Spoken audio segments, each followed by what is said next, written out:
Hello and welcome to Culture Over Coffee, a podcast focused on improving company culture and fostering employee engagement.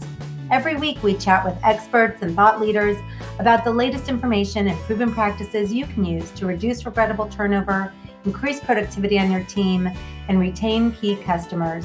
So pour a cup of your favorite brew and join us.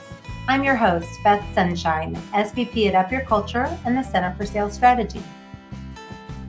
In this episode, we're continuing our season-long deep dive into Engage 2023, our latest company culture and employee engagement report, by exploring the data related to shared mission.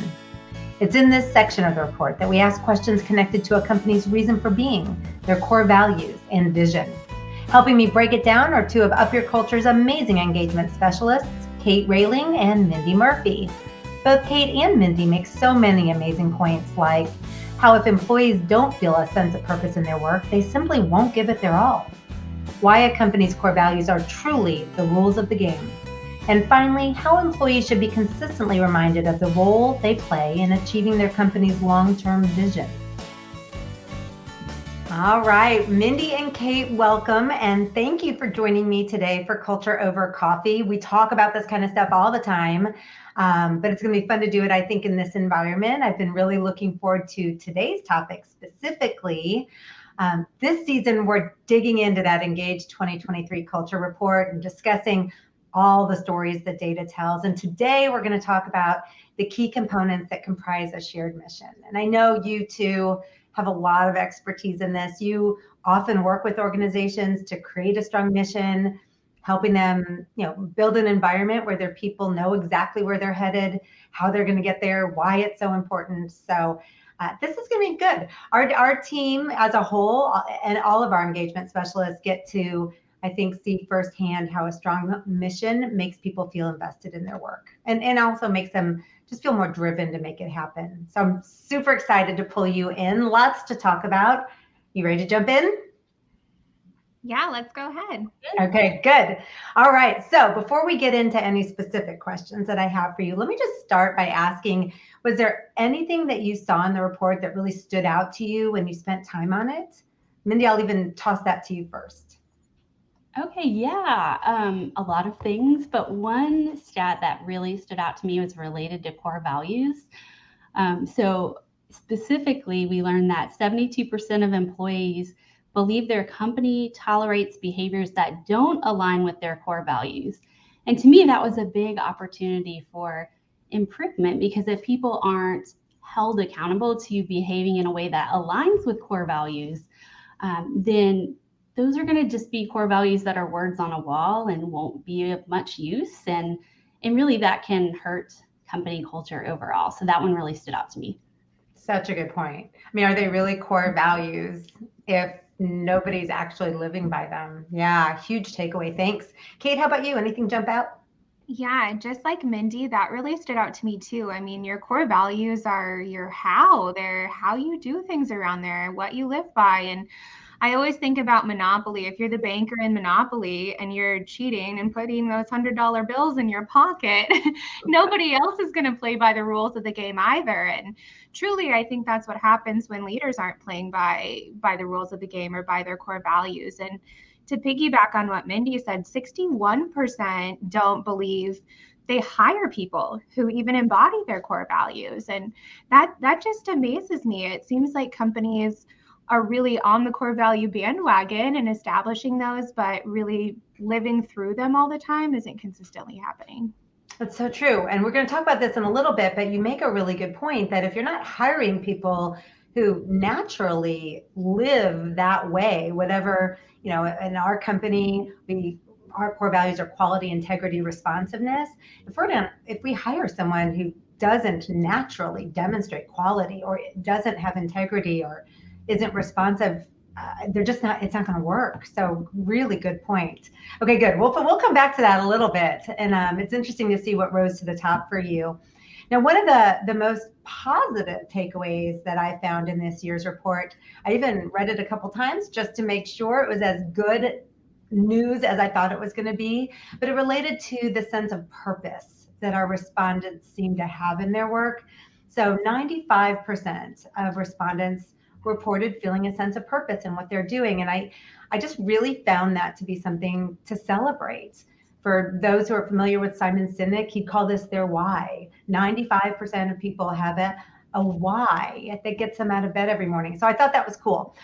First, let me ask you, Mindy, why do you think it's important in general that people feel that sense of purpose in their work? And giving you a second part, what risks happen? What risks exist if people lack a sense of purpose in this way? Yeah, it's really important for people to have a sense of purpose and understand that why, because then they feel like the work is meaningful, right? They feel inspired um, and motivated to do their best work possible. And when people have that sense of purpose, they're just excited to do the work because they know how it makes a difference. And on the other side of that, I feel like when people don't have a sense of purpose, they can feel demotivated and uninspired about the work they're doing, and they won't give it their all, which can hurt productivity.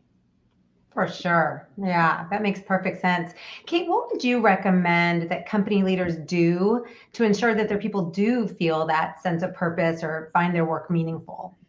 Yeah, I mean, I always think about somebody who doesn't find purpose in their work, like the lunch lady when I was in grade school, just scooping food and slapping it on the tray. And the food probably wasn't really good. If she would have been purposeful, the food would have been delicious. But I think really finding that purpose in yourself is the first step. We always talk about everything starts at the top with leaders. So if you don't truly have that buy-in, if you're not finding a reason to come to work, a reason to get out of bed in the morning, it's impossible to instill that in others. So really honing in on what is your purpose? What is your why? What excites you about the work you're doing? And then once you nail that down, really being purposeful about passing that along to others and the rest of your team. It's a really great point. If you don't feel that, if you don't have that reason that you feel driven, how are you going to inspire others? Yeah, Well, really good point. and I think it would be interesting to know too, the 5% of people who didn't feel a sense of purpose in their work, what their opinions about their leadership is, and if they feel their leaders are truly bought in, because my guess is that is having a big impact on that 5%. Yeah, I would agree. And even though that's a tiny number, 5%, it's still 5 out of every 100 people go to work not feeling, as though there's much meaning behind what they're doing. And that is a sad thing to think about. Now, I noticed when I dug in deep, I'm sure you guys did too, that the numbers looked a little bit different for those working in the office every day as opposed to hybrid or remote. 1 out of every 10 people working from the office is not feeling inspired by the work they're doing. So a higher number. Interesting takeaway. I'm curious, why do you think that might be different? And any advice on that? And we'll start with you, Kate. Yeah, I think the focus has been on hybrid and remote employees. That's a new work environment and a new work structure for many companies. So I think it was let's put out this fire first. Let's make sure that we're still connecting with them. We're being more purposeful. We're being more intentional about those hybrid and remote employees. These people who are in the office already, they'll be just fine. But they're probably feeling a little bit left out and left behind. I think that leaders need to circle back and be just as intentional with those in the office as they're being with those hybrid and remote. It is interesting because they're in the office, we may take them for granted a little bit. I mean, you're physically seeing them in the hallways, you're saying good morning face to face. Maybe we're not doing as good a job of using all the best practices as managers that can be used. Interesting. Mindy, any takeaway there, anything you'd add?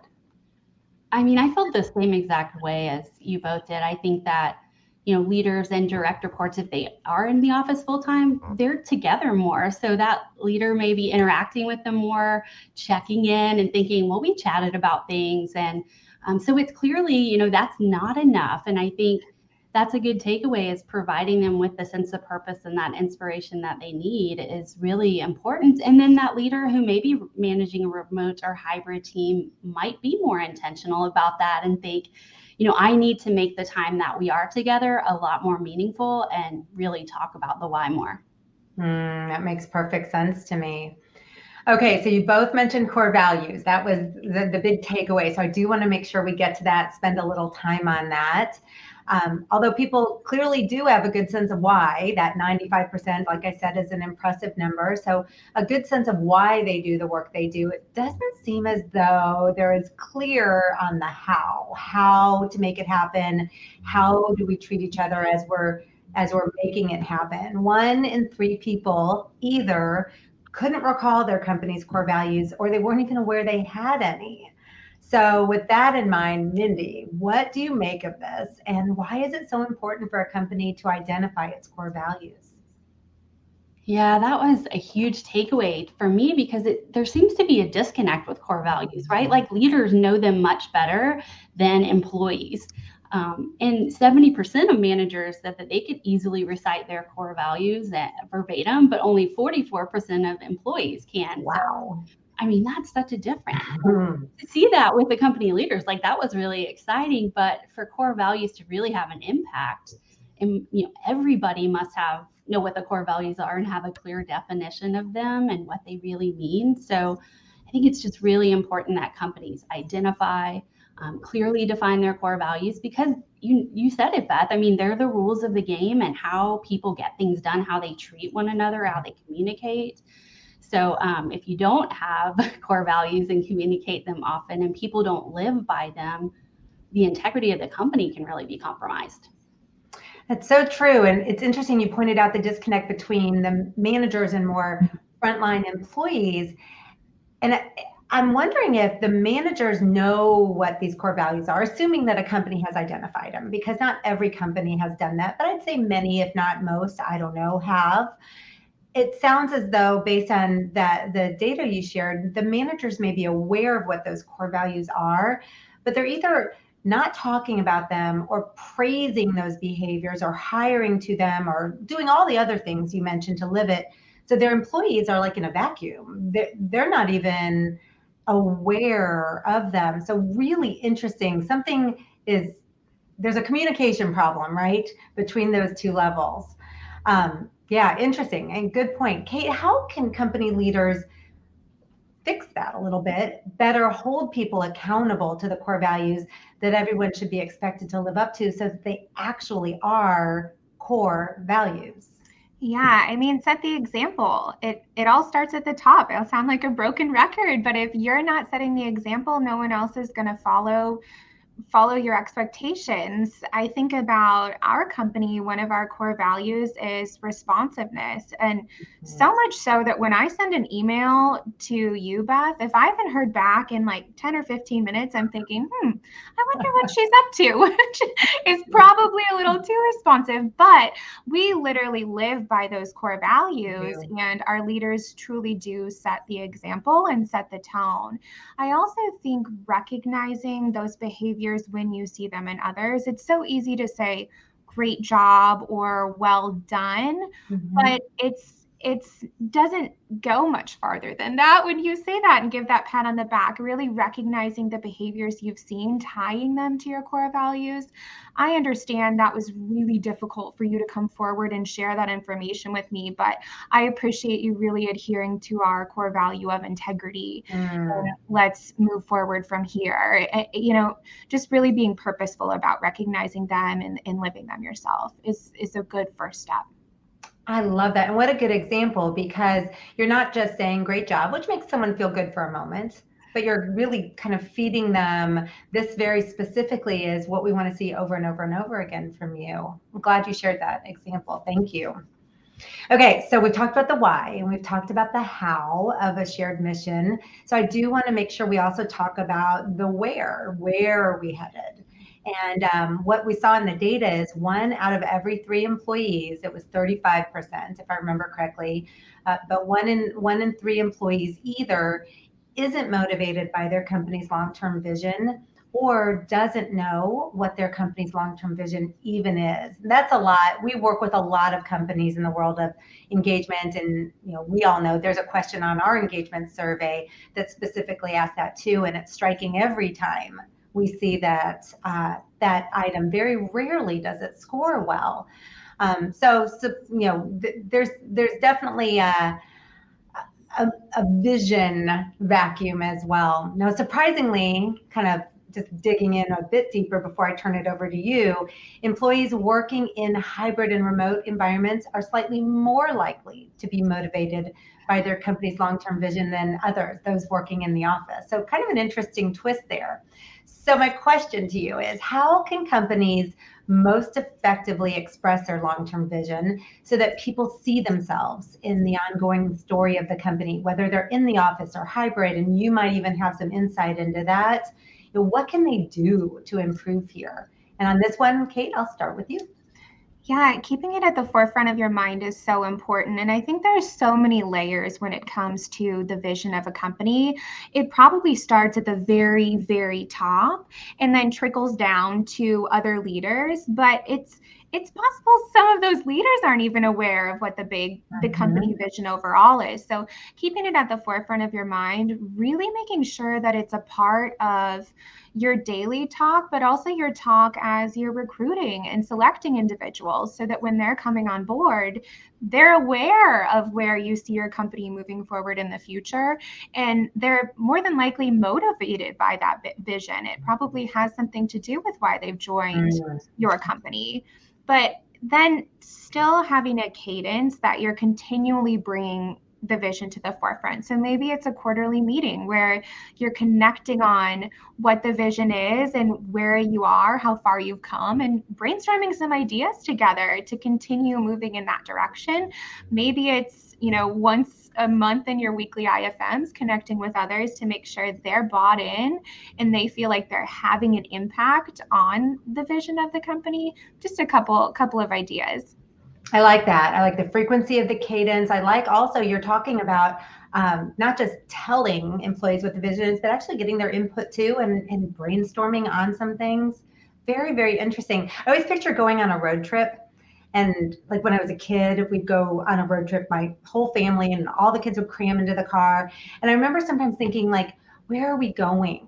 And how long is it? How long do I still have to sit here in this middle seat squish like this? And are we going to stop at some point in time? And we all feel that way. I think you get in the car, figuratively speaking, you join the company, and you want to know where are we going and what am I going to expect along the way?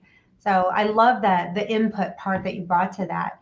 Mindy, tell me what you think. First of all, just in general on what we learned in vision, and then any ideas you have that listeners can use to improve here. Yeah, I think you make a great point. We do work with a lot of companies who end up working on this because in talking with all the leaders, some of them sometimes say, what is our vision? Am I making that clear to everybody? So I think it's important for all leaders to be on the same page with that vision. And then I agree, keeping that alive and sharing the progress along the way is huge. I think the more people hear about it, the clearer it's going to be for them. I also think if you can share the role that each person will play in working to achieve that vision, like what is their piece of the puzzle? How can they contribute to achieving that? That could be motivating to them, and really tying it back to what's most motivating to each individual. So if somebody's really competitive, you can let them know how they're going to be a part of achieving that vision, and then how you're going to measure the progress along the way, because they like to score points. So that might be a good way to motivate that competitive person. I think that's important too, to think about, how are we going to make this inspiring for each individual? Okay, so listening to you just now, talking about, first of all, having each person think about what role they play in it, what part do they play, and then understanding what makes them tick enough that you can motivate them individually. I feel like you brought us all the way around to where we started with purpose, because if you do that with vision, if people feel like, I know where we're going, I know what part I'm going to play, I feel so motivated because of how my manager has presented this vision, suddenly they have purpose. They have that why to get out of bed. So that was really cool to hear you do that. Neat. Okay, so last question. If you could, and I know you do this every day for a living, so if you could recommend one thing that company leaders can do when it comes to building a strong shared mission, what would it be? Where would you start? What's that? What one first step? And I'll start with you, Mindy. Yeah, it's hard to pick just one, but I would say we started the conversation with core values, so I'll wrap up with core values. But I mean, I would suggest they're so important, and I just think establishing or reestablishing a strong set of company core values, really refining them and defining them is important because they are the rules of the game. And you might even consider including the entire team in that process. Involving everybody will create buy-in for sure, but asking their thoughts or even holding a brainstorming session to make sure you have the right core values in place and really making sure they're well defined for everybody. And then, of course, once you establish them and define them, hiring people who demonstrate those same values and hold people accountable to them. I love that. Sounds simple. What is it that we sometimes say? It's simple, it's just not easy. That would probably describe what you're recommending, and I really like it. What about you, Kate? One piece of advice, what would it be? Yeah, like Mindy said, that's tough to choose, but I would actually piggyback on what she said and say collaborate. I think really collaborate. Even if your company does have an existing set of core values, they don't necessarily have to be set in stone. And maybe the core values for your team look a little bit different, and the definitions of them look a little bit different than the manager who sits next to you every day. And that's okay. It's just important to involve your entire team because that creates buy-in. They feel that sense of ownership. Yes, we work together to create these core values. And so I'm going to make sure I'm living by them every day. I'm recognizing people for them. And I'm calling people out, for lack of a better way to say it, when I see someone who's not living by them. I love that. Yeah, that the accountability piece of that is really, really important, and probably a good way for us to end our talk today, although I would love to continue, and I hope you'll both join me again. But thank you for spending time with me today, talking about culture over coffee. You've shared a lot of great information and ideas. I work with you every day, so I know how many more you have. And I'm sure our leaders have found, or I'm sorry, our listeners have found what you're saying today valuable. And I want them to be able to connect with you if they haven't already. So for those who are listening, I'm going to drop Kate and Mindy's LinkedIn information in the show notes so you can connect. They have a lot of thought leadership to share. You may want to connect with them there. I'm also going to add a link to the Engage 2023 report so you can dig into the data yourself, see what stands out to you. And as we wrap up, I just want to remind you that regardless of what role you play in your company, a strong company culture most definitely starts with you. Thank you for listening.